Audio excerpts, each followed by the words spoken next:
We're back and we're going to be getting caught up with the third game that happened last night. We already did the Buckeyes and Blue Jackets game, so now it's the Cavs game that occurred on Saturday. They lose 125 to 113 in the second game of a back-to-back at home against the Pacers. No returns for the Cavs, and Donovan Mitchell also out of this one. So Karis LeVert drawing into the starting five, and the Cavs now missing 3 of their 5 starters in this one. Isaac Okoro was wearing a clear protective mask, but he took it off fairly early into the game.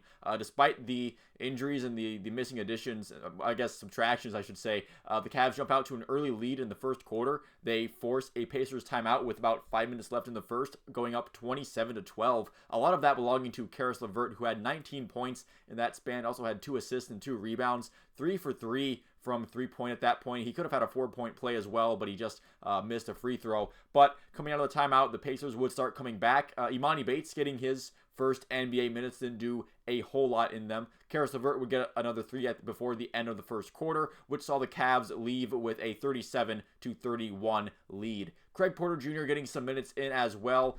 Sam Merrill also got in the game, so some of the Cavs Summer League All-Stars kind of getting in. Not doing a whole lot in terms of production, but with the shortened bench due to the missing players, they're going to get some chances. It doesn't take long for the Pacers to start to kind of run away in the second quarter, taking a lead of their own early on in the second. They didn't seem to be looking back, either was Indiana, but you know the Cavs were looking like a team that's being forced to give minutes to players that they probably would rather not at this point. But the Cavs do hang around in the second quarter. I felt like the Cavs defense did eventually collect itself there. And the Cavs do start scoring just enough to gradually cut the lead until late in the second, where the Pacers start to come back and hit some shots. LeVert going cold being one of the only real threats to score on the outside, and him just kind of shooting up shots and them not falling definitely hurt the Cavs offense late in that second.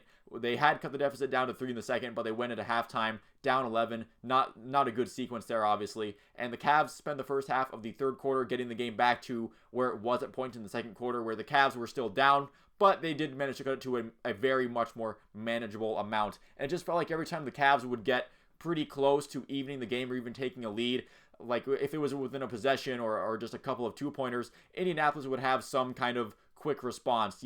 That's how it felt throughout the second half of the third quarter. Same song and dance early in the fourth, where you have sequences like Georges Niang hitting a 3-pointer to make it just a 4-point lead for Indianapolis, but the Pacers would come right back with a 3-pointer of their own to make it a 7-point lead again. Just kind of annoying like that. The game would stay in that annoying range for a little bit, but eventually the Indiana Pacers were able to pull away. Defense never really able to get much going for the Cavs in terms of actually getting a stop for Indianapolis, at least consistent stops long enough to make a real run for the game. And the Pacers do eventually, again, they pull away, ending with a comfortable 125 to 113 win. And looking at the final score, you can tell that the issue wasn't necessarily with putting points on the board, where Strus, Mobley, and Karis LeVert, they all put up a pretty decent number of bulk numbers in terms of points. Both Max Strus and Evan Mobley with double-doubles. Even Mobley had a game high of 33 points, but I feel like the Pacers' depth really shone brightly in this one, definitely working with a better bench than the Cavs were. Nesmith with 26 points off the bench for Indianapolis. He was the high point man for the Pacers. You also have Jalen Smith and Buddy Hield hitting double figures off the bench as well. Halliburton and Turner, a couple of their starters, hitting 20-plus point double-doubles.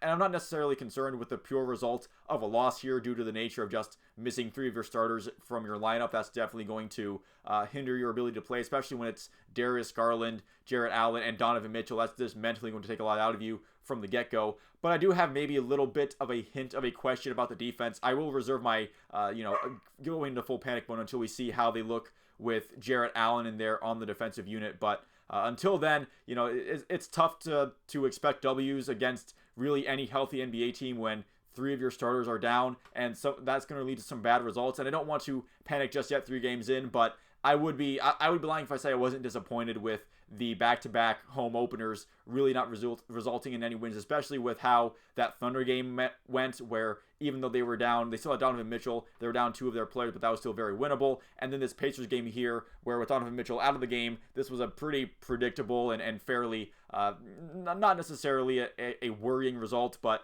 something that just kind of leaves a bad taste in your mouth, especially with your 2 back-to-back home openers with the NBA schedule. But that's going to do it for this video. Thank you so much for watching. If you did make it this far into it, let me know what you thought about this game down in the comments below, and how the Cavs might fare in the early season. If they get some of their players back, they should be producing some more wins hopefully in the future. Let me know down in the comments below. Once again, thank you for watching. I'll see you at the next one.